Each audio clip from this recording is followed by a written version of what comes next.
Alhamdulillah, assalatu wassalamu ala Rasulullah sallallahu alaihi wasallam. Assalamu alaikum wa rahmatullahi wa barakatuh. So I'm going to respond to this or react to this video that was shared, most likely going around because we're around the Maulad season. It was either yesterday or today, or people are celebrating, and these debates always come up. And I'm just going to give my thoughts on this video, and hopefully we can all benefit from it, inshallah. So let me share the video. There we go.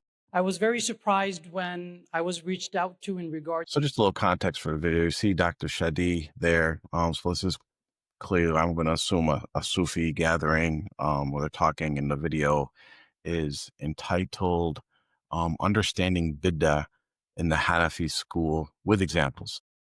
And it's clipped up a little bit, but mostly it plays long. So I'm going to listen to it. I'm going to give my thoughts because it's very important that, we kind of recognize how people speak, how evidence is used, how people kind of set things up to push their own narrative. And I just want, just a little background on myself for those that don't know me. You could say I was brought up as a quote unquote Sufi background.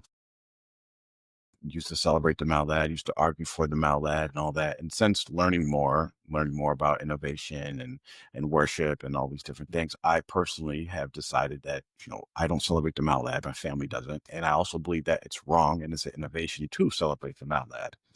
But every year, like clockwork, just like we have the arguments about the moon sightings and, all these different things we have every single year routinely around, Rabiul, when they celebrate the Maulad, we have these videos go around where people are trying to support their celebration of the Maulad. And these are one of these videos that goes around. And I think it's very important to address these just for the people that may be on the fence or want to, learn more about it or understand how these debates or arguments kind of take place. So we'll just get right into it. In regards to this topic, bid'ah. This is a conversation that years ago no one would ever imagine in the masjid that anyone is going to speak about openly. But I think it's important. If we want to learn in our religion, it is stressed that you use your mind. You assess evidences and then you see what you're convinced by. And it may seem to us that this is something that's going to divide us. So I wanted to just point out real quick that there's whenever you listen to any discussion, right, you have to be a good listener as best you possibly can, right? You have to be a good listener. And what speakers do is they do this thing, I call it setting the mood, right? I try not to do it too much, especially in a manipulative type way, but some speakers do it and they probably don't even realize they're doing it. Maybe they do, but they do it in a way that's kind of manipulative, I believe, where it's pushing someone before you even get into the topic of your discussion. You're already pushing them in a way to believe or think or to take the position that, you want them to take, right? It's other frame, you can call it rhetorical framing or, other phrases for it, but basically you're setting the person up without like subconsciously to already start leaning towards the position that you want them to make. And what do? Right? They're basically priming the audience for the facts or the evidence or proof that they're going to give or the argument they're going to give during their speech. And, we see examples of this now, especially on social media, like the Zionist propaganda. We see the propaganda, for the Islamophobic stuff that's been out there, or even in the African-American community. We know this all too well about how you say things, the words you use, the language you use. You're actually priming the listener to actually think or believe a certain thing, right? Instead of using the word freedom fighters, you use the word terrorist. Well, if someone is identifying what's going on as, they're terrorists, they're not fighting for their freedom, then they're going to interpret the rest of what you say in a certain context, right? So I just wanted to point that out, and you can he does a lot of this in the very beginning of the speech, right? But when you appreciate the evidences of other people, that actually unites you. The Quran and the Sunnah is expressed through language. Correct. And if language is only to be taken literally, language is not going to have any coherence. So this is a common tactic used by, let's just say there's people that try to support Bidda innovation, or like say there's an act.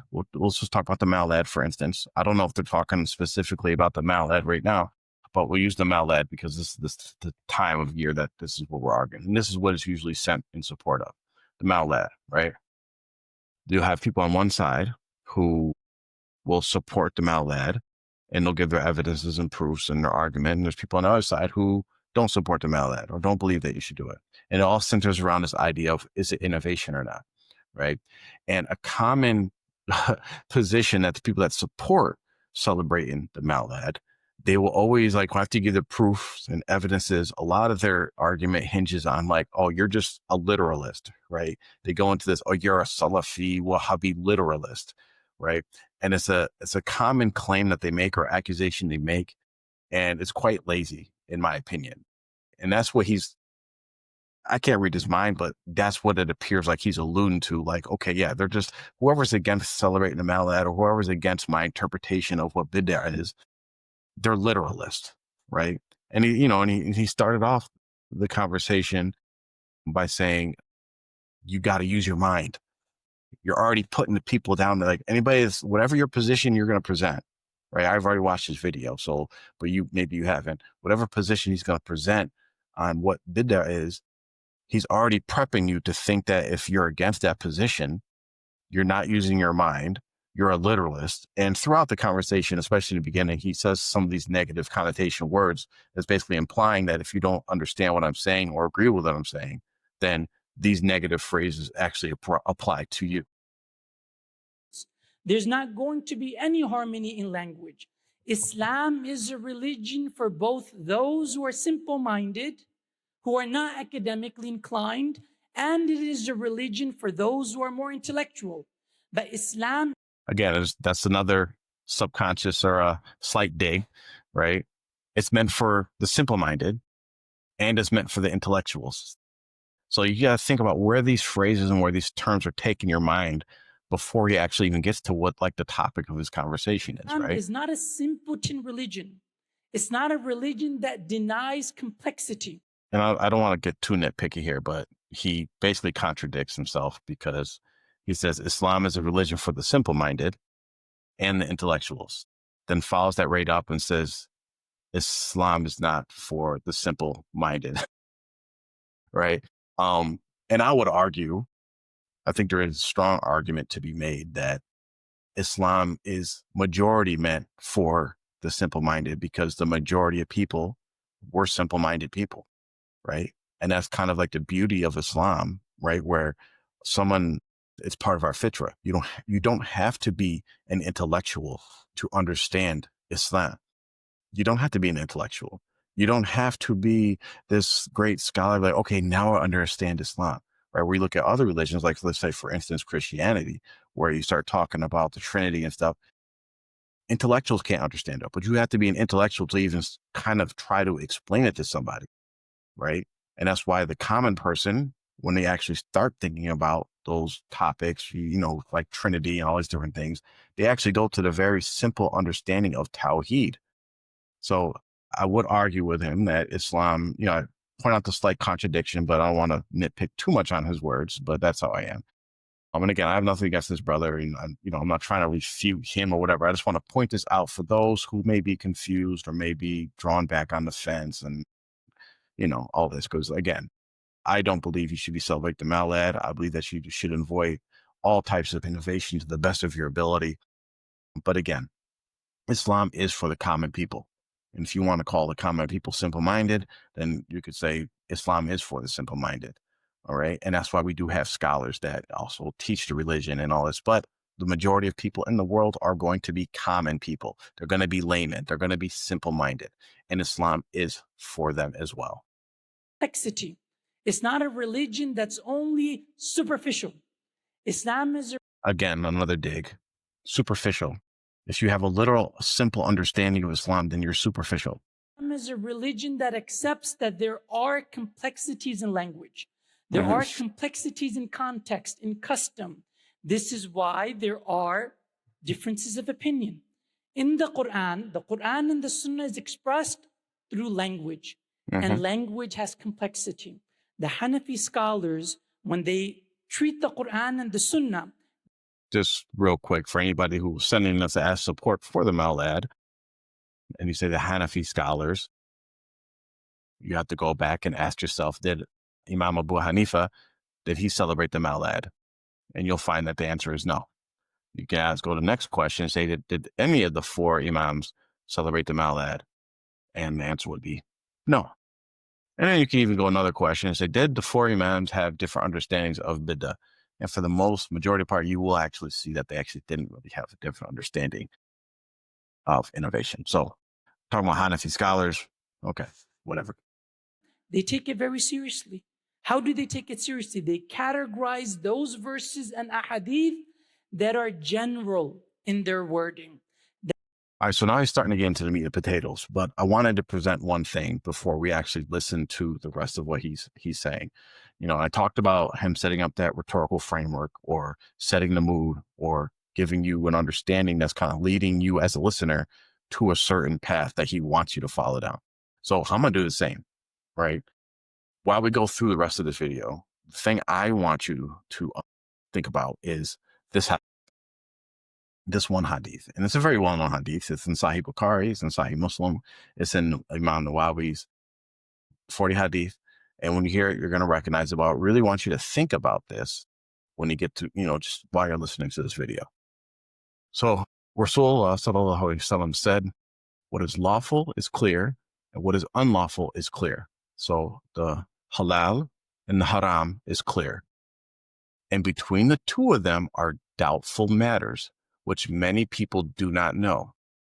Whoever avoids those doubtful matters clears himself in regard to his religion and his honor. And whoever falls into doubtful matters is likely to fall into what is unlawful. Like the shepherd who pastures his animals near a protected reserve, he is liable to let them stray into it. Verily, every king has a protected area, and the protected area of Allah is verily in the body there is a morsel of flesh, which if it is sound, the whole body is sound. And if it is corrupt, the whole body is corrupt. And that is the heart. So that's the whole hadith. Okay. And I don't want to give too much explanation of the meaning because it's kind of right there in the words, right? I'm being a literalist because it's very easy to understand, I believe. But the part I want you to key in on is that when Rasulullah says, between the halal and the haram, he says, there are doubtful matters which many people do not know. And he says, whoever avoids those doubtful matters clears himself in regards to his religion and his honor. And whoever falls into doubtful matters is likely to fall into what is unlawful. Okay. Just keep that as, the framework I'm trying to set up for you to understand my position, right? And the position that he presents as well. That have generality to them, umum. You have a word, that word is coined for a meaning that is broad. People is a word. This word is very broad in its meaning. You have those words that have specificity. They have a specific meaning. When I say Zaid, this word is specific. There's no broadness in this word. Sometimes he's getting into a long explanation to basically say that there's specific words and there's words that are used in general. And that applies to almost every word. But the point he's trying to get across is that there's words and they can be used for specific meanings or they can be used for general meanings. That's what the point he's trying to get across. And that is true. Sometimes you have a general word used in the Quran and another hadith comes and adds stipulations to that hadith that was broad. You have a verse of the Quran that says all transactions are permissible. This is general. It's broad. And another verse comes, وَحَرَّمَ الرِّبَا, and it says those transactions that include riba, they're prohibited. It's adding specificity to something that is general. This is the nature of language. The Hanafi scholars would categorize words because the Quran and Sunnah is expressed through language. And It's not just Hanafi scholars that classify words. It's there's different classifications of words and rulings and ayat and hadiths, and he gets a little bit more into that. But and they took it as a burden. We have to see which verses apply generally, which verses apply specifically. As we do this, we have to be careful. This is why they categorize verses that are clear. They have levels of clarity. Zahir, Nas, Mufassal. So what's he's going on to explain now? We talked about words can be specific or they could be general. And now he's getting into like Quran, ayats, and hadith that they could be clear, right? Very clear, very direct, or they could be ayats or hadith that need explanation, right? They're not so clear. I don't like to say not so clear, but they need explanation because they could be different interpretations, right? There's two types. There's some that's like, okay, there's no other interpretation besides the actual words, right? That literal meaning, right? When he's downgrading literal, you could put it as that. There's ayats and hadith that are literal. They mean exactly what they say. There's no interpretation needed for those. Then there's some that they need interpretation because multiple interpretations can be given because it's not so literal. It's not so clear, right? That's what he explains. Muhkam. These are levels of clarity increasing. They have levels of ambiguity. Khafi, mushkil, mujmal, mutashabih. Why do they do this? The clearer a command is in the Quran, the greater the ruling is. It's going to be fard. The more ambiguity there is to it, the less you could claim that it is that binding. Do we understand why we have to appreciate language? And now, I mean, just you have to be a good listener when you listen to these things, and you have to step back, right? And I've went through all the processes of dealing with Bidda, and especially like, let's keep on topic with the Maulad. You can't listen to these things being stuck in your position because you're only going to hear what support your preconceived notion of what is right and wrong. You have to step out of your own skin a little, right? You step out of your own shoes and be able to be a good listener to what they're trying to present. And that's how we have to be with everything. Even if you're listening to me, you have to step out of your position and say, hey, what is he saying? What is he pushing? Is there an agenda on what he's saying? Okay. And all of this information that he's given, you have to kind of understand where he's going with it, right? He's going to use this to basically say that the concept of Bidda is something that needs interpretation. It's not clear what Bidda is. And this is pretty much true, right? But to use that as, so like he's kind of setting himself up, really, because he's saying, we don't know what it is. That's pretty much what that boils down to. We don't know what it is. We need to interpret it. Okay. Because it's not clear. That's what he's setting up. It's not clear. So we'll get to the end of that. But if you're setting up something that's not clear, that means it's open to interpretation. That means there could be different opinions, which he gets into a little bit. There's different opinions and understanding of what it is. That's what so even though you may present a position of what Bidda is and what Bidda isn't, you have already conceded that your interpretation could be wrong. The conversation of bid'ah is self-evident because our teachers taught. And this was a big one. This is a big one. It's a big contradiction. Big contradiction. He says, and I'll rewind it a little bit so you can hear it. Let's play it again. We have to appreciate language. The conversation of bid'ah is self-evident. He said the conversation or the concept of Bidda, I think he meant the concept of Bidda is self-evident. So what does self-evident mean? Self-evident mean that it's obvious. It's just true without any need of interpretation, right? Very close to the meaning of it's literal, right? It's clear. So when you're talking about stuff that needs interpretation and stuff versus clear, when you say Bidda is self-evident, that means you're saying Bidda is clear. It's easy to understand. Everybody's going to come to the same understanding of what Bidda is because it's self-evident, right?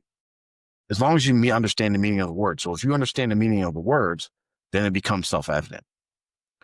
Which, Okay, that means it's clear. That means all that discussion about stuff being general and being specific and being clear versus unclear, that's out the window because you're saying Bidda is clear. You just have to understand what actual Bidda is. Okay, so that's those a big issue with him, with his presentation of setup for all this, and then to actually say Bidda is self-evident. Because our teachers taught us the method on how you think about evidences. But if a person doesn't understand the method, you don't appreciate. So again, you can't say something is self-evident and that it needs evidences. Do you understand what I'm saying? When you're saying something is self-evident, that means it's an evidence itself. It needs no evidence, right? Self-evident. Look at the word self-evident, self-evidence. It's its own evidence. Okay. So you can't say something is self-evident and then say, once you understand the methodology and you understand the evidences, then you understand it. That's something that is not self-evident because you have to understand the methodology. You have to understand the evidences to come to the conclusion of what that actually means.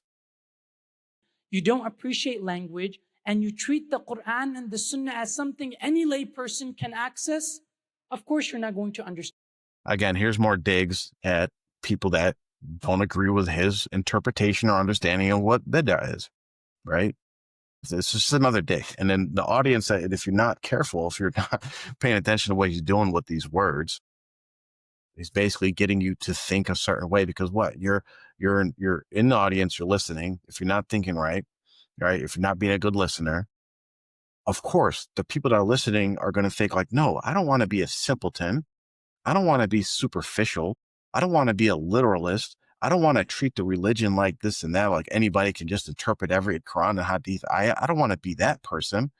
So you're automatically, subconsciously going to be leaning to whatever he presents after that. So you have to be a good listener when you listen to these things with anybody, myself, anybody. If you're listening to somebody, you listen to someone present a position, an argument, or whatever, be a good listener. Don't be a lazy listener.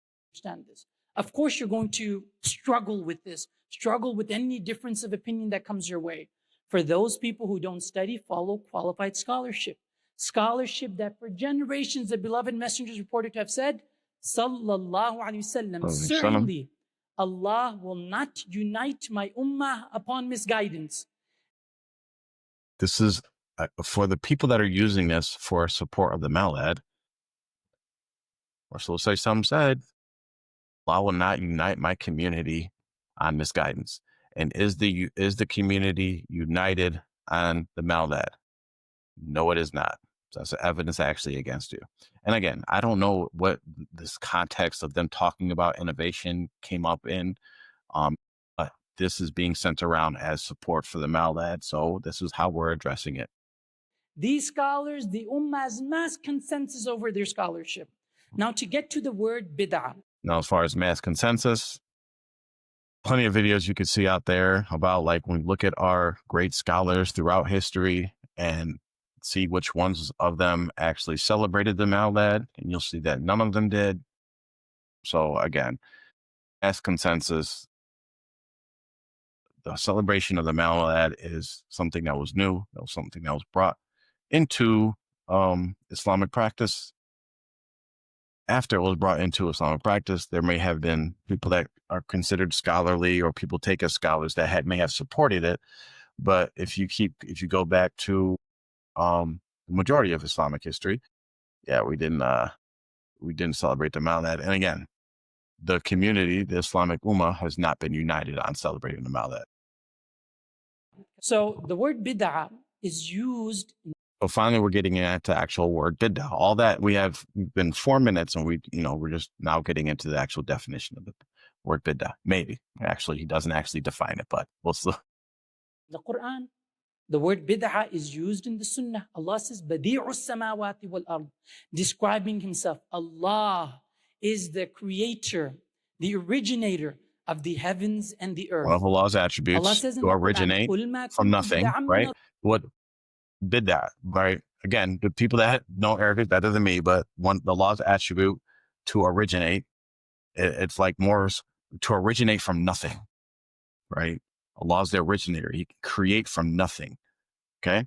That's one of Allah's attributes. So that's like, yeah, that word is used there. من الرسل أو messenger صلى الله عليه وسلم say to the people, I'm not the first of the messengers. I'm not the one who originated this. There have been messengers before me. You see the word bid'ah not being used. Right. So we have two uses of the word bidda. One, where Allah is using it as an attribute for himself, saying that he can originate things from nothing. He doesn't, like, for instance, we can't originate things as humans. We can't originate anything from nothing. If we want to make something, I want to make a house, I need wood. I need supplies to create or whatever that house.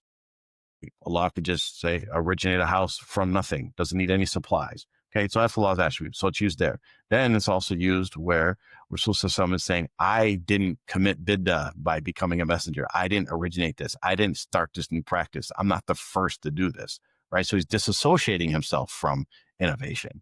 So those two times it's used, and let's just, understand how they're being used. Not being used as we understand it.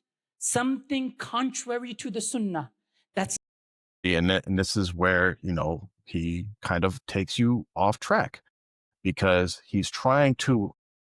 what he's trying to do is, he says it's not being used how we use it, how we usually use the word bidda, right, in these conversations. Well, of course not, right? Anybody should be able to understand that. But what he did there by mentioning it, those ayats in the Quran, is basically try to put because you think of Quran, you think of Hadith, right? In its general sense, it's a positive association. So when you're saying Allah used bidda, Rasul Sallallahu used the word bidda, we're just talking about the word, not actual committing bidda, right? When these words are used by Allah and Rasul Sallallahu, there's a positive connotation with that word. Okay. Then when you directly oppose it to, like, it's not used in a way that we understand it, because naturally when we talk about bidda and casual conversation or related to religion, we're talking about the bidda that how most of us understand it is negative, a negative context, right? Something that is being newly added to the religion that's going to take us to the hellfire and these things, according to the Hadith, right? So what he did is he's trying to put in the listener's mind a positive connotation to bidda, right? And also commingle it with the actual way that we're trying to discuss it in relation to bidda, which is contrary to the Quran and Sunnah. Do you see that? It's a slight association, but it actually does a big thing, because once you can start understanding, if you can connect bidda of acts that aren't from the Quran and Sunnah, and you can attach some sort of positive connotation to that, then guess what? You're going to be more open to the next argument that's laid out by the people that support this, is that there's good bidda and then there's bad bidda, right? Which is always the next argument. So that's a nice slip to get people to start thinking like, oh no, there's good bidda, because I don't know exactly, like, Allah used the word bidda and Rasul Sallallahu used the word bidda. So there's some positive bidda too. No. Let's keep it in context. We're talking about bidda when Allah says, I'm the originator. We're talking about Allah's attribute of him originating everything from nothing. We're talking about Rasul Sallallahu told them, like, I didn't start this. Rasul Sallallahu was actually disassociating himself from innovation, from bidda, from originating something, right? So it's actually a negative context. So we're not, when you try to bring it into talking about practices, the Sunnah, how Allah uses the word bidda, which means originate, how Rasul Sallallahu uses the word bidda, which means originate, it actually doesn't have to do with the way that we're talking about bidda, with actions that are contrary or not part of the Quran and the Sunnah, right? Actions that are not legislated by the Sunnah. That conversation, it's a totally different conversation. So those should actually stay out of it. We know that bidda is used in many different ways and forms, right? We know that. So you can't bring up different ways and say, okay, so it's not used in this form, in these ways. That means there's a way we have to understand it differently in this context. No, that's not how the Quran is using it. The Quran is using it in its haqiqi meaning, in its literal meaning. There are words that are used for the meaning that they were originally coined for. The Quran is using the word bid'ah contrary to how we use it in our discussions.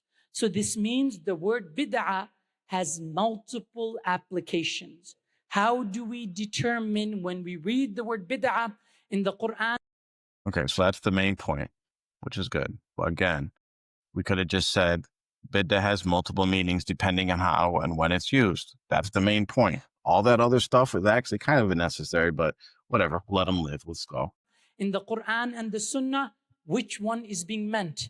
And if the word bid'ah, it has a literal meaning as the Quran uses it, but the beloved messenger is reported to have. So he said that bidda has a neutral meaning. Bidda has a meaning. Yeah, it has a neutral meaning. Yes, that is correct. It's just a word. It depends on how that word is being used, right? So that's what we really need to get into. What is the meaning of bidda? The title of this video was Understanding Bidda in the Hanafi School with Examples. Okay, understanding it. So what is bidda? What is bidda? And he actually never defined it. Hate to, spoil alert. He actually doesn't define it, but he leads you to a destination where you're more accepting of innovation, in my opinion. Said, Sallallahu Alaihi Wasallam. He says, the companion mentions, he says, one day the beloved messenger, Sallallahu Alaihi Wasallam, gave us a moving speech. The companions began to weep. Their hearts began to tremble. And one companion said, O Messenger of Allah, Sallallahu Alaihi Wasallam, it is as if you are giving us a farewell speech. Tell us, counsel us, what should we do? And he said, Sallallahu Alaihi Wasallam, I counsel you to have taqwa of Allah. And then he continues later. He says, a time is going to come that those who live after me are going to see many disagreements. Hold firm to my sunnah and the sunnah of the rightly guided caliphs. Okay, again, this is very important. Hold close to my sunnah and the sunnah of the rightly guided caliphs. It's very important to understand this part of it, okay? And how you understand this part of it is very important. Right now, when you hear that, hold to my sunnah and the sunnah of my rightly guided caliphs, okay? I'll tell you how I understand it. Being a layman, being a common person, being a simpleton. When Rasulullah sallallahu and I imagine myself, he's speaking to me in this hadith. Now, if he gave this moving sermon, and I want some great advice, like how I need some advice, and he tells me, hold fast, hold strong to my sunnah, and to me that means hold fast to the things that I did, that you see me do or heard me do there, that's been reported authentically of what I did, of what Rasulullah sallallahu alaihi wasallam did, and what the Sahaba what the four rightly guided caliphs have done, my four caliphs. Hold fast to what they have done, what I have done, and what they have done. Okay? So right there, for me, again, I'm interpreting that. I'm going to understand that as a simple lay Muslim, a simpleton, and it's not a literal. Maybe it is literal, but to me, the clear meaning of that is I'm going to do what they did, and I'm not going to do what they didn't do. That's it. Generally, that's what I'm going to get. Okay. And of course, there's going to be some things that I need to look into, but that's the general meaning I get from that hadith. And I'm going to try to stick to that as best as I possibly can. I'm going to do what they did, and I'm not going to do what they didn't do. Okay. So let's keep listening. With your molar teeth, grab onto it. And then he says, and I warn you against newly invented affairs, for every newly invented affair is a bid'ah, and every bid'ah is a misguidance. He's using the word bid'ah. He's not using it in its literal sense, as the Quran uses it. The Quran uses it, anything that is new. But we know that's not. And this is This is very important right here because he gave examples from the Quran, but the Quran and the meanings that was giving was Bidda used for anything that was new. The closest you can get is when he was saying, when Allah says, I am the originator, right? That one of his attributes that he creates from nothing. He creates everything, right? He creates everything from nothing. He can. But in the other example, it wasn't used in this literal sense, he says, where it means everything, right? Because this is a common example of the arguments, is basically supporting the stereotypical arguments that people use to support the Maulad, right? Oh, not everything is Bidda. It's not talking about everything. And then they'll bring up like, oh, are we allowed to drive a car? Do we have to ride a camel? Are we allowed to use speakers in the masjid? Like they use all these different like things like, oh, you think Bidda means everything. No, that's not the argument. And it's a very lazy argument presented by the side that supports celebrating Maulad, but he's using that as he slipped that in there because he wants to argue and make it seem like people who use this hadith in support against the Maulad as if they don't understand what Rasul Sallallahu is saying or the context in which he is saying it. That's not what is meant. The companions, now it's interesting, in this hadith, as he mentions the word bid'ah, before that he says, hold firm to my sunnah and the sunnah of the rightly guided caliphs. And then he brings the word bid'ah. None of these are coincidences. Right. So none of these are coincidences. The context of the hadith is in the hadith, right? And to get an understanding of what bid'ah is or what innovation is in this context of this hadith, to me, it's very simple. Maybe I'm too simple-minded to get it, right? But when Rasul Sallallahu says, hold fast to what I did and what my righteous caliphs did, and I understand that as Rasul Sallallahu telling me, do what I did, do what my righteous caliphs did, and don't do what they didn't do or what I didn't do. And then he follows that up and he says, and I warn you about new things, newly invented matters, innovations. I warn you about them. Okay, well, what is he talking about? Every innovation? No, he's not talking about new cars. He's not talking about everything. He's talking about stuff related to the Sunnah of him and his rightly guided caliphs. And again, what does that mean to me? The Sunnah of the Rasulullah Sallallahu Alaihi Wasallam and the rightly guided caliphs, do what they did and don't do what they didn't do. And in anything new, anything outside of that is something that is new. And Rasulullah says, beware of them. Beware of them. Stay away from them. Okay, so now I understand the things that Rasulullah did or didn't do, and the things that the rightly guided caliphs did or didn't do. I'm going to be aware from them. I'm going to stay away from them. Okay. Very simple, right? We're not even we're getting into like the Maulad or whatever, anything. We're just talking about a general understanding of what that hadith means. And specifically, I understand it as it relates to matters of the religion. And he's going to mention the hadith later in a little bit. Worship, things related to Islam, not stuff like driving a car or like has nothing to do with the religion. This is just everyday living stuff, right? Are we not allowed to eat, cheesecakes or other different types of foods that may have been invented or innovated over the years? No, because it's just food. It has nothing to do with our religion, right? So anyway, let's keep going. Allah says, وَمَا يَنْطِقُ عَنِ الْهَوَىٰ. The beloved messenger, sallallahu alaihi wasallam, does not speak out of his whim, does not speak thoughtlessly. Even the order of his words have meaning. Hold firm to the sunnah of the rightly guided caliphs, he says, and then he says, stay away from bid'ah.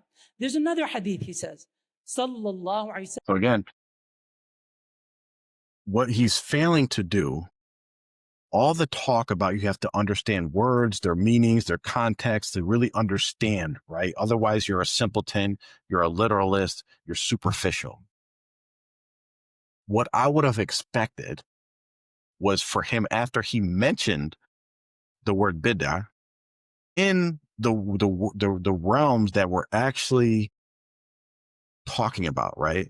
Talking about, like, these are the hadiths that are used about avoid bidda, stay away from bidda. Bidda takes you to the hellfire, right? These hadiths. When is he going to provide the meaning of the actual word bidda in that case? He doesn't. All he says is it doesn't mean everything. I don't think anybody reading that, listening to that hadith, would understand bidda to mean every single type of innovation.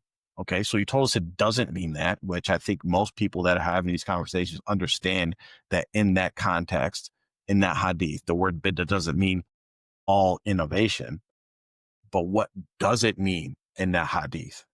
What does it mean? For me, and what I've been taught, what I've learned, and from my just, natural understanding of words and language in English anyway, again, Arabic's going to be a lot higher level. I'm going to understand that to mean stay away from innovation, newly invented matters that relate to your worship of Allah. That's how I'm going to understand the meaning of the in that hadith. So anybody that's coming with something new, something that Rasulullah or his rightly guided caliphs didn't do, as far as worship, as far as adding it to the religion, like this is part of our religion and the religion is for worshiping Allah, I'm going to say, no, I'm not doing that, because that's bidda. That's that negative bidda. That's the bidda that's going to take us to hellfire. Not the bidda that refers to all types of innovation. Not the bidda where Rasulullah was talking about him not originating, being a messenger of Allah. And not the bidda of Allah talking about his attribute of being able to originate or create everything from nothing. It's going to be referring specifically in that case, matters related to adding acts of worship or practices and making them a part of the religion of Islam. So I'm going to introduce a hadith because when you have a word that has a meaning other than its literal meaning, it's being used as a term. The word bid'ah is not being used literally. It's being used as a term. It is lazy. It is incompetence to determine what the term means. More digs, right? This is all framing the listener like it's lazy, it's incompetent. And again, I don't know of anybody who listens to those or hears those hadiths of innovation and their first thought is all types of innovation. They take it literally and be like, yeah, I can't use running water. I can't use electricity. I can't drive a car. I got to go buy a camel. Nobody literally, I don't know. I'll just say no. I won't say nobody. I don't know of anybody in my long years of 40 plus years of being on this earth and 20, 30 plus years of dealing with these debates of celebrating the Maulad and what is innovation and what isn't innovation. I've never heard anybody actually hear that hadith and be like, yeah, we can't drive cars anymore. We can't use electricity. We can't use computers. We can't watch videos. I never, ever had anybody interpret that word bidda or that term bidda in those hadiths to mean the literal sense of meaning everything. Based off of one evidence. You have to see every place where the concept of innovation appears in the Sunnah, in the practice of the rightly guided caliphs, and then based off of that, you're going to determine this is what it means as a term. And again, you have to really pay attention, be a good listener. The people that take the position that the Maulad is innovation and what the meaning of innovation is as regards to these hadiths that mention innovation, don't take the meaning off of one hadith, as he's alluding to here. There are multiple hadiths that mention bid'ah, innovation, and staying away from it. Multiple hadiths. And when you take those hadiths together and put them together, you're pretty much going to come with a sound understanding of what bid'ah is and what you should stay away from. And remember, let's go back to the hadith that I set up as a framework for you to think about. Staying away from doubtful matters. Remember, keep that in your mind as you listen to this. As a term. You can't do it based off of one evidence. You have to do it we reason through the Quran and the Sunnah as a whole, not individually, not singularly. The beloved messenger is reported to have said, Sallallahu Alaihi Wasallam, Man ahdatha fi amrina hadha ma laysa min, fahuwa rad. whoever introduces something in this affair of ours that is not from it. Keywords. Whoever introduces something in this affair of ours that is not from it is rejected. He could have said, whoever introduces something in this affair of ours. So before he gets into his twist here, think about what you naturally understand as being a simple-minded, like me, regular lay Muslim.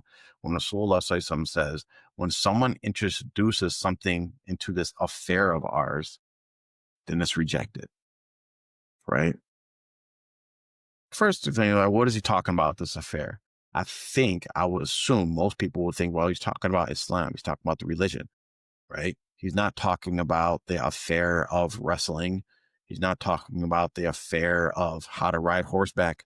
He's not talking about the affair of, what else? I don't know. Herding sheep, right? He's talking about the deen. He's talking about the religion of Islam. So whoever introduces something new to Islam that is not from it, what is this? What do you mean not from it? How do you determine what's from Islam? Oh, yeah, right. Me, a layperson. Okay. If it's from Islam, that means it's in the Quran and the Sunnah. Oh, and what's the Sunnah that we can accept? Oh, back to the other Hadith, the Sunnah of Rasulullah Sallallahu Alaihi Wasallam and the Sunnah of his rightly guided Caliphs. So if it wasn't part of what Rasulullah Sallallahu Alaihi Wasallam did or the rightly guided Caliphs did, may Allah be pleased with all of them, then it's a newly invented matter or something new that's being introduced to Islam, and we should reject it. That's the natural understanding that most people are going to come away with, right? You have to do a lot of gymnastics to kind of come to a different interpretation. So we'll see what else he says in this. Ours is rejected, then literally every bid'ah. But he says that which is not from this affair, but if... Then again, see how he connects. That would be literally every bid'ah. If he said it this way, then it would mean every bid'ah. No, you just actually reworded exactly what he said. That's it. Right? That's it. So let's go back. I don't want you to miss that. Whoever introduces something in this affair of ours that is not from it. Keywords. Whoever introduces something in this affair of ours that is not from it is rejected. He could have said, whoever introduces something in this affair of ours is rejected. Then literally every bid'ah. But he says... So he's saying, it's a nice play on words. He's saying that he could have said this, right? If he meant everything, right? Anything into our religion, right? And there's different, this is a plausible way of maybe how he tries to understand it, right? So if he says, if Rasulullah said, whoever introduces something in this affair of ours will have it rejected. But because he said that is from it, then that opens up the door to something else, some other type of interpretation, right? And then goes on and explains. Says that which is not from this affair, but if something is from this affair and has been introduced, that's not going to immediately be rejected. If it coincides with the Quran and the Sunnah, as we are gathered here today doing this conversation on this topic, this is a bid'ah. But we're gathered here today. Many of the things that we do, the food drives that we do, mashallah. And this is a common tactic used by people who want to support certain types of innovation, is they use this, well, it coincides. It aligns with the Sunnah. Okay. It aligns with. Let's go back to our layman's simple understanding of the hadith that he mentioned, where Rasulullah said, stick to my Sunnah and the Sunnah of the rightly guided Caliphs. Okay. Did he say, stick with what aligns? Like we're going to try to use word semantics to try to rephrase what Rasulullah says to try to give our own meanings. If Rasulullah wanted to limit us in what we wanted to act, he could have said, or he wanted the meaning that he wants out of this. If he could have said, stick to what aligns with my sunnah and what aligns or what coincides with my sunnah and the sunnah, the four rightly guided caliphs. No, he said, stick to my sunnah, not what aligns with it. Because, and I'll tell you the wisdom behind that. Because when you go down this road of, the sunnah, Bidda doesn't encompass anything that we believe aligns or coincides with the sunnah of Rasulullah and the rightly guided caliphs. As long as it aligns with that, then it's not an innovation. Well, there's a problem with thinking like that because, one, it's very subjective. And two, you literally open up the door for any behavior or action. Quite literally, because you can justify anything. You could justify anything misusing the Quran and the Hadith to support whatever you are doing. And I'll give a very simple, stupid, extreme example of this, right? Because, for instance, if I asked anybody listening to us right now, would you celebrate Christmas? Every Muslim would say, no, celebrate Christmas. And then I could say, well, why? And then you would say, because, whatever, you would just be self-evident as we get into the self-evident that what Muslims wouldn't celebrate Christmas. But I could justify with these same arguments of celebrating Christmas. It's the alleged birth of Isa alayhi salam, even though that date is not actually his alleged birth. But whatever, there's some Christians that celebrate on, the historical alleged birth day.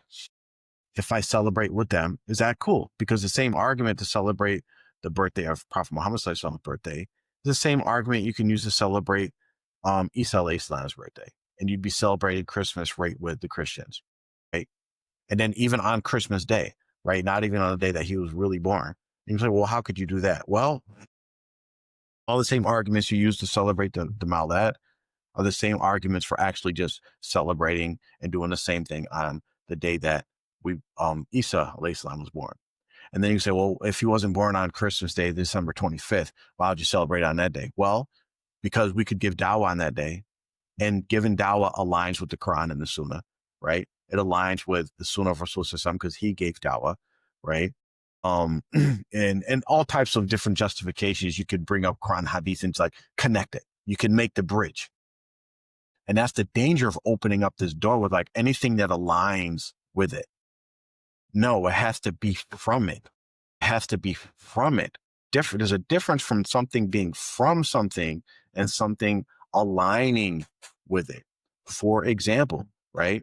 I could have friends that our beliefs and our activities align. They coincide, but my friends are not from my mother, right? It's a big difference here. Okay. So we'll keep going because it's getting kind of long. MashaAllah, Dr. Shadi has a great initiative where he does food drive, spreading the message of Islam through that. In that form, that's a bid'ah. But the beloved messenger is reported to have said, Sallallahu Alaihi Wasallam, whoever introduces something in this affair of ours that's not from it, that's what's rejected. This hadith is adding specificity to the earlier hadith. It's clarifying it's not every bid'ah. The word bid'ah is being used as a term. Anything that clashes. And now he said to add specificity, but it just says the same thing. He added his own specificity because we already know. I'm not going to say we already know, but most of us, I believe, understand that the first hadith where he says, stick to the sunnah, my sunnah and the sunnah of my rightly guided caliphs. When bidda is used, it wasn't talking about all innovation. Okay. And then this hadith that he's talking about is saying whoever adds something to this affair of ours that's not from it. He said it specifies, but it's actually no more specified. It's just saying the same thing in different words. That's it. So as far as specifying, it just doesn't do that. That contravenes with the Quran and the Sunnah is going to be rejected. And we see this briefly In 3 minutes, this is the struggle. Sayyidina Zayd ibn Thabit radiallahu anh is reported to have said, he says, Sayyidina Abu Bakr as-Siddiq called me. Sayyidina And now I'm just to prep you guys. Well, I'll let you guys listen to it, then I'll cover it afterwards. So I want you guys to come up with your own determinations from this. But this is the evidence, and these types of evidences are usually given by people who support celebrating Maulad. Sayyidina Umar was sitting next to him, and it seemed like it was a very grave affair. And Sayyidina Abu Bakr says, we had the battle of Yamama. With our battle with Musaylima, the false prophet, Sayyidina Umar said to Sayyidina Abu Bakr as-Siddiq, he said, many of the Huffaz were martyred in these battles. And as these killings worsen, I fear that we won't be able to preserve the Quran as it is to be preserved. He says we should gather the Quran and compile it in a form. What does Sayyidina Abu Bakr as-Siddiq say? He says, Sayyidina Abu Bakr says, كيف أفعل شيئا لم يفعله رسول الله صلى الله عليه وسلم. How can I do something that the beloved messenger himself did not do? Sallallahu. Now, listen to that, what he just said. The Khalifa Rashidun came, right? Remember, we're told to follow their Sunnah. And they came to Zayd ibn Thabit to compile the Quran. And what did Zayd ibn Thabit, what was his understanding of Bidda?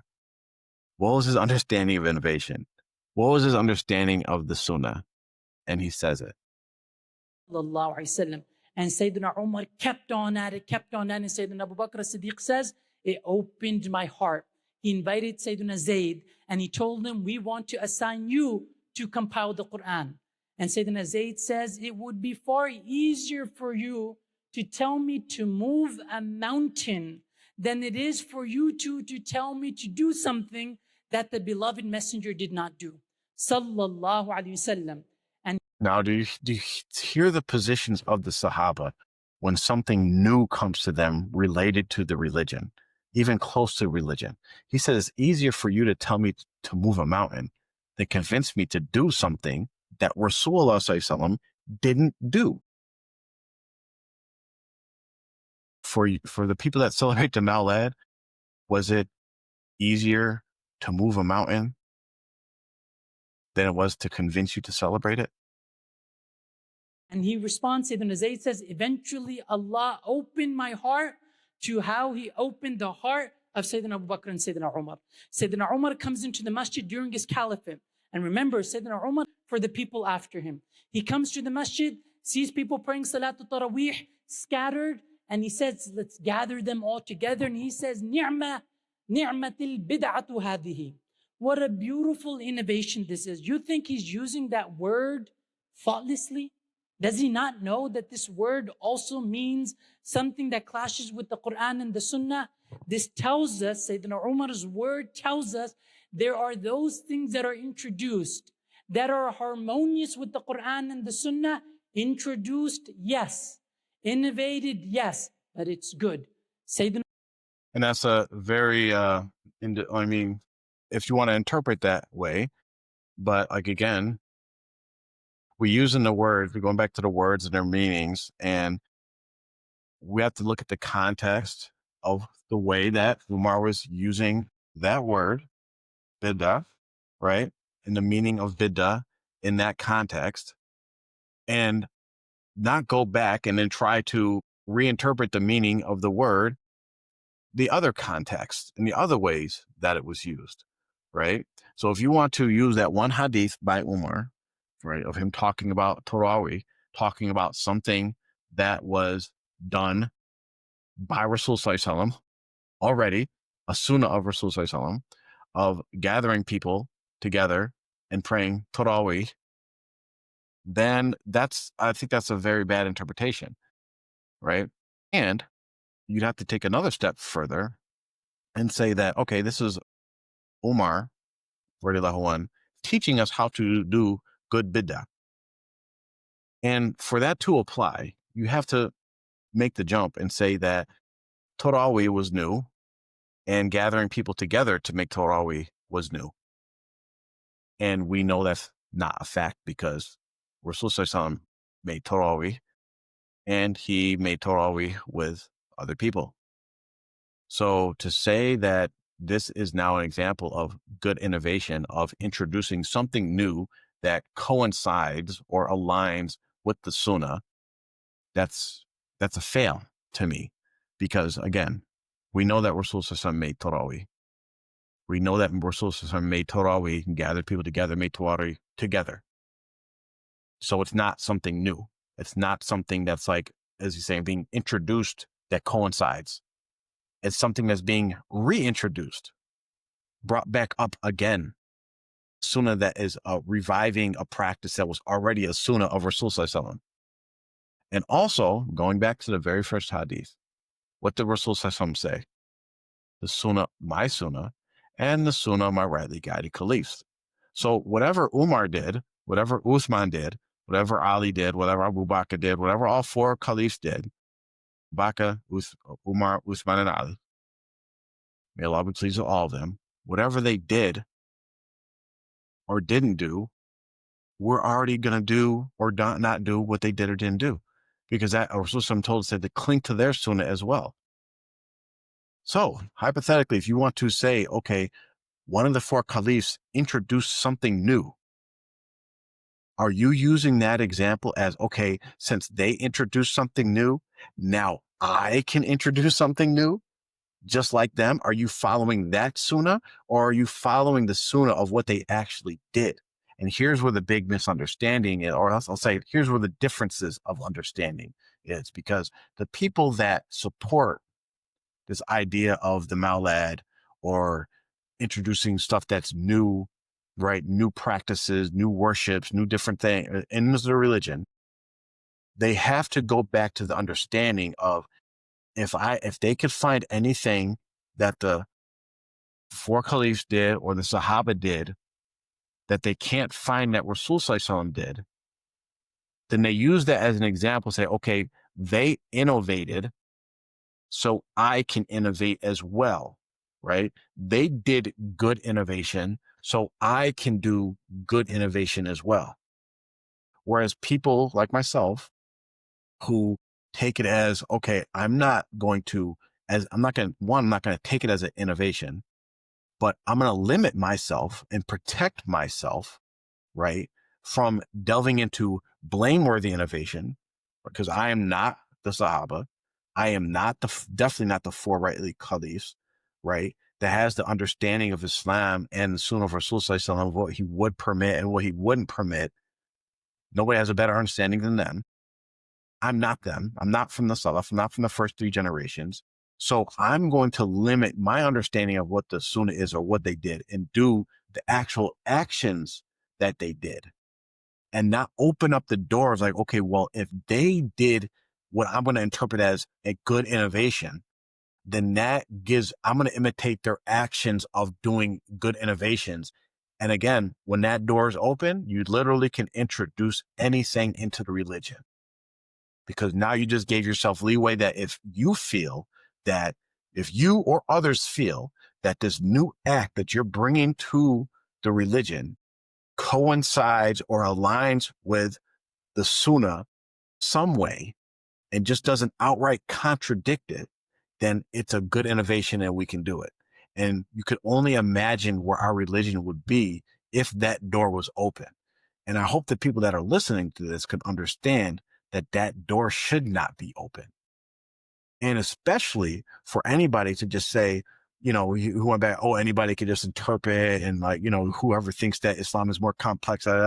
If we're held to the standard that, okay, if you can just connect something that you're doing somehow to the Quran and the Sunnah and make some kind of justification of how it aligns with it, then it's okay, and it's not blameworthy innovation. Then that's a very dangerous door to open. And again, I go back to the hadith that I mentioned earlier that I wanted to set my framework apart about remaining away from doubtful matters. And the best strategy to stay away from doubtful matters is to kind of keep that door shut. Seriously, keep that door shut, because who afterwards, like how many years after the Rasul Sallallahu, the Sahaba, the Tabi'in, the Tabi'in, how many years afterwards was the act like the Maulad and some of the other practices that people do How many years after that did these start?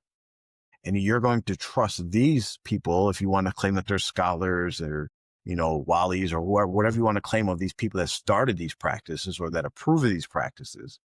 Are you going to say that they have the knowledge, the understanding of what should be approved better than what the Sahabas had? Are you taking the position that it was easier to convince them to move a mountain than it was to convince them to do this new practice? And I really doubt, once you really think about that you'll actually think that's a serious case to consider. Sayyidina Uthman introduced a second adhan for Salatul Jumu'ah. That was something that was never done before. Sayyidina Abdullah ibn Umar was once asked, Salatul Duha, did the beloved messenger pray after Salatul Fajr? Salatul Duha is a nafil after the sun rises. And he says, he hasn't done it. And Al-Hafidh ibn Hajar al-Asqalani says he had jazm. He was convinced that the beloved messenger did not do this as a sunnah. Sallallahu Alaihi Wasallam. And he says, what a beautiful bid'ah this is. This is why Ibn Abidin, the great Hanafi scholar, and I'll conclude with this in one minute, 1.5 minutes. Ibn Abidin says, he says that not all bid'ah are prohibited. There are some forms of innovation that are necessary to do. The preservation of the sunnah, grading a hadith, that's necessary to do. If we didn't do that, it wasn't done in the time of the Sahaba. If we didn't do that, the sunnah would not have been preserved. He said there are those bid'ah that are makruh. He says glamorizing the masajid, using community resources to glamorize the masajid like this, he says is disliked. In our time, using masajid as wedding halls, that's problematic. We have in the masjid, as the wedding is going on, the people have to pray. They can't pray in the masjid anymore. Necks are bare, heads are bare, arms are sleeveless. That's a grave bid'ah. So when we say that there are good bid'ah, that does not mean that. So let's flip that around, right? Let's flip that around. He said using the masjid as a wedding hall or whatever, that's a blameworthy. This is great. That's a blameworthy bid'ah. But I'm pretty sure many of you could think of a bunch of arguments to align that activity with the Quran and the Sunnah, right? The masjid is, we don't have community anymore. This needs to be a central place. All people have haram weddings. And if we have them in the masjid, it's going to ensure that they do it in a halal way and all these different things you could do to justify it. Again, you open that door because I could come up with a logical argument that with using proofs and evidence from the Quran and Sunnah that makes it appear that having weddings in the masjid aligns or coincides with the Sunnah. We could do that. But you're just picking and choosing at this point, right? It's very subjective. You're opening up something that we should be protecting ourselves because this leads us to hellfire. You're opening up to a very subjective realm. And once you put stuff into a very subjective realm, you pretty much open up the door to anything. Okay?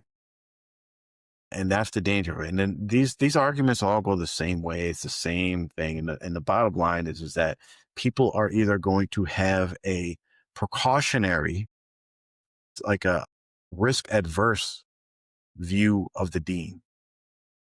And that's how I am.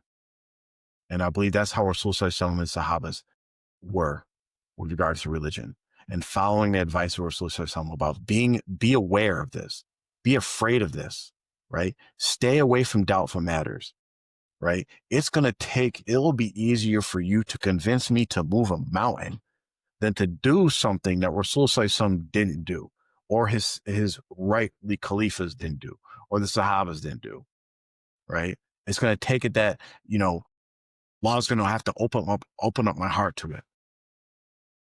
But all this, these justifications of saying, okay, Bidda just means stuff that contradicts the Quran and the Sunnah, and it doesn't include things that align or coincide with the Quran and Sunnah. That opens up a big door that even the things that you believe contradict the Quran and Sunnah, someone can make a justification or argument of how it aligns or coincides with the Quran and Sunnah. And again, all that whole argument to say is that Rasul Sallallahu never celebrated the Maulad. The rightly Khalifa never celebrated the Maulad.